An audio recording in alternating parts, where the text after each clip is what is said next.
So Noah Carl put together this piece recently and for Unheard on Nature magazine, having lost its way. And, I've given a lot of comments on Nature before in the past, so I figured this would be a nice change of pace. I also want to add something to what Noah has written, so let's go with that.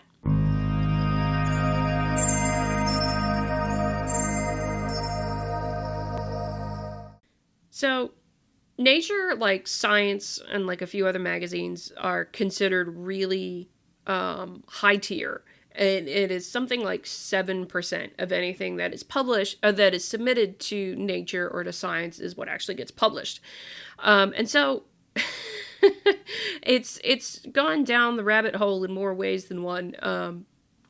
And I well, not going down the rabbit hole. That's not the right way to say it. But Nature typically means if you get something published in Nature or in Science, you're amazing as a scientist, is what it means, usually, or it used to. Not so much is what I think here. So I'm gonna read through this, but I think Noah's not wrong. I just think he's also being a little narrow with just being focused on Nature. So I don't disagree with him with respect to Nature. I think there's actually more than Nature that we have an unfortunate problem with. So let's go. So Nature is a revered name in academic publishing. The journal was founded in London in 1869 and has since become one of two main titles, the other being Science, that every academic wants to publish in. Having just one Nature paper on your CV can be enough to land a tenure-track job in a top department. It's all the more concerning, then, that in the last few years, Nature has handed over an increasing amount of editorial space to social justice activism. In February of 2019, Jordan Peterson remarked that a once great publication was going farther down the social constructionist rabbit hole. It's all the more concerning then. Oh, whoopsie! The latest example comes in the form of a piece titled "Anti-Racist Interventions to Transform Ecology, Evolution, and Conservation Biology Departments," published in Nature, Ecology, and Evolution.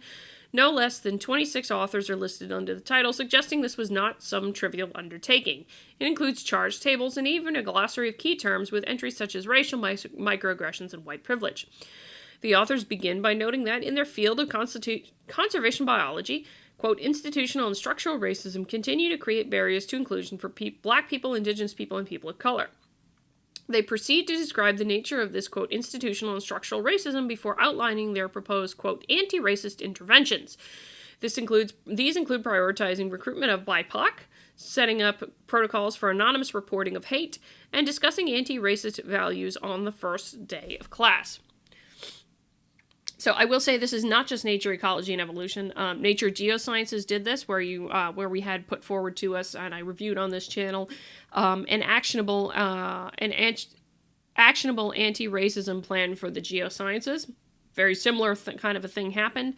I also reviewed another article in the editorial pages of Nature where it was talking about for racism to be addressed, the system of science has to change, and making all sorts of demands and things there. So yes, I very much agree with Noah here that Nature has lost its merry way, and it was unfortunate. But let us continue. Needless to say, I'm not convinced by the author's proposals, nor indeed their nebulous use of the nebulous term structural racism. To begin with, they lump together several quite separate issues while claiming that each is a manifestation of the same general oppression faced by non-white people in conservation biology. For example, the overrepresentation of whites in PhD programs and the marginalization of local communities by some modern researchers are surely distinct phenomena, and neither necessarily indicates racism. The authors take the usual swipes at historical figures whose views were not in line with contemporary sensibilities, grumbling that, quote, many species carry scientific and common names that commemorate eugenics proponents. And they argue that even the writings of Charles Darwin contained racist ideas. Earlier this year, Science published an editorial describing him as a, quote, an English man with injurious and unfounded prejudices. As to what departments should do about problematic figures from the past, the authors note that buildings and gathering places can be redesigned with equity in mind. Of course, I'd argue that figures like Darwin, as well as Galton and Fisher, deserve to be honored regardless of what specific views they may have held. Their scientific contributions have earned them a place in history. Unfortunately, this view, that we shouldn't expunge the founders of our disciplines, now looks increasingly antiquated. So let me stop here a second. I already hit on this a little bit in this channel, and I would refer you back to the video on this channel called The Peril of Politicizing Science, where I read through the letter from Professor Anna Krylov and added my own thoughts on that. And I agree very much with Noah. Just because there were some things about them personally that we would find abhorrent today doesn't negate the merit and the value of their discoveries and achievements in science. So no, we shouldn't be getting rid of all of that. Of course, that is an antiquated view at this point because we got to rewrite everything to be inclusive. And what the hell does inclusive mean at this point? Sometimes we don't know. But yeah, I very much agree with that sentiment. I encourage you to go back there because she makes a very, very compelling and well-reasoned case for why one should not go just start randomly changing things and renaming things and, getting rid of the founders of the field and things like that. And in part because it really does actually wreak havoc with the stability of a field. How can you know?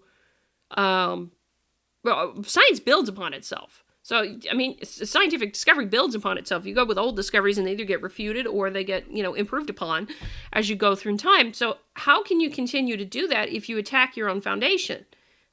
It's an honest question. What should we make of the author's call to increase non-white representation? They provide a chart showing that every racial group other than whites is underrepresented in conservation biology. Interestingly, this chart shows that Asians are massively overrepresented in other areas of STEM, far more so than whites. Strangely, the authors do not take this as evidence of institutional barriers against non-Asians, and since most of them are white, they could always resign and give up their positions to members of underrepresented groups. Nature used to be synonymous with extraordinary accomplishment, but these days it's hard to distinguish the editorial pages from a radical student manifesto.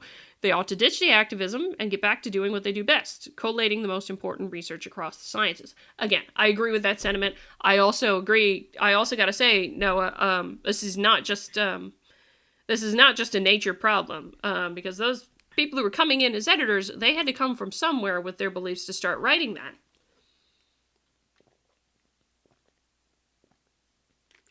And I've been recording a few videos today, so I have to take some water while I'm recording this last one because my voice is going.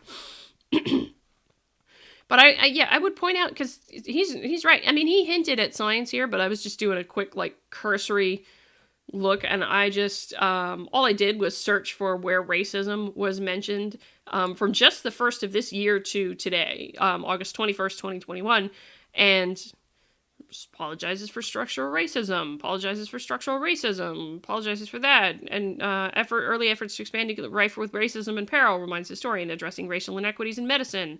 A pair of authors aspire to decolonize medicine through liminality. What the heck is that? Fugitivity? Okay. Better algorithms are the key to reducing bias in criminal sentencing, which, hey, might be helpful. Who knows? The Ghosts in the Museum. They also used history of Morton collection to expose the evils of racism and slavery. Quantum Life. Book splits into 4 sections. Pivotal points of his life, including vivid accounts of his early childhood in an unstable home and his struggles with racism and classism as a black doctoral student at Stanford.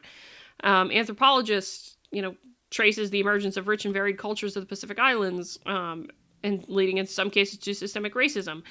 There's actually a lot of these in here. A racist scientist built a collection of human skulls. Should we still study them? Things like that. And a lot of this is really just within the last couple of months. Concrete steps to diversify the scientific workforce. Science, civics, and democracy. Research at racism. It's all in there now. With science. So it's not just Nature. It certainly is science, and I would argue Scientific American, too, because of, I think, what was it? It was the first time in their 150-year history. Last year, they endorsed President Biden. That was the first time they'd ever endorsed a presidential candidate. They've gone off in their own direction, too. But I would also argue this is not just coming from Nature's just random editors or things like that. It has to come from somewhere, and it's also being taught. A lot of the social justice activism is being taught in sciences now, and I will give you some concrete evidence of that is just a reminder. I covered this previously on the video of why critical race theory is anti-science previously, but I wanted to point this out. So the American Geophysical Union is probably the largest union of Earth and space scientists in the world. So it covers my field, the climate science. It covers a whole lot of things here. And even they are going full bore into this. And one of the things in particular that they are urging lots of early career students to take is the Unlearning Racism in Geosciences program, which is very much social justice driven. It is not necessarily driven based upon good science at all. Pointing out disparities is one thing, but showing K through 16, pointing out disparities is one thing, but you know, having a disparity doesn't mean racism is the reason for it. People keep forgetting that. So, where is it here? Yeah, so this is the URGE program that is being endorsed by the American Geophysical Union, which is the largest union not the largest union, the largest professional society of scientists, one of the largest in the world. And it's specifically to the geosciences, which is, again, where I am, but there's a lot of early careers that come through AGU. There's a lot of young scientists that get their start there. And this is the primary thing of URGE, the primary goal there. Primary objectives are to deepen the community's knowledge of the effects of racism on the participation and retention of Black and Brown and Indigenous peoples in geosciences, draw on existing literature, expert opinions, and personal experiences to develop anti-racist policies and strategies, and share, discuss, and modify anti-racist policies and strategies within a dynamic community network and on a national stage. And I mean, I can go further with their particular summary here, but I mean, I can let you go read that. But this is all social justice driven. This is not about science in the slightest here. You know, none of this is about science, but this is being pushed by professional science societies like the American Geophysical Union. So I would have to argue with Noah here in that it sure as hell isn't just nature, and it isn't just STEM. It isn't just science. It's a lot of professional science societies and universities that are pushing this now, and it is remarkably encouraging to me, as I've said many times, with respect to the science. So that would be my primary critique. I obviously agree with Noah with regards to nature itself, and they really should go back to talking about science, but they're not. Anyway, which is why I don't think much of nature. I think the actionable anti-racism plan video that I reviewed. When I reviewed that article, I actually pointed out the logical fallacies and errors in that article as part of the video. Whether or not Nature actually looked at it again, I don't care. But there were a lot of comments under the article that pointed out the problem too. So anyway, that's it for now. I hope you enjoyed. If you liked the video, hit the like button on your way out. Share the video. Comment on the video. Subscribe to the channel if you'd like. You can also find me on SciWorthy.locals.com. If you come over there and become a supporter of SciWorthy at SciWorthy.locals.com, you can get the chance to chat with me even more so than you would on YouTube. So that's it for now. Until next time, I'm Adrian. I hope you stay curious.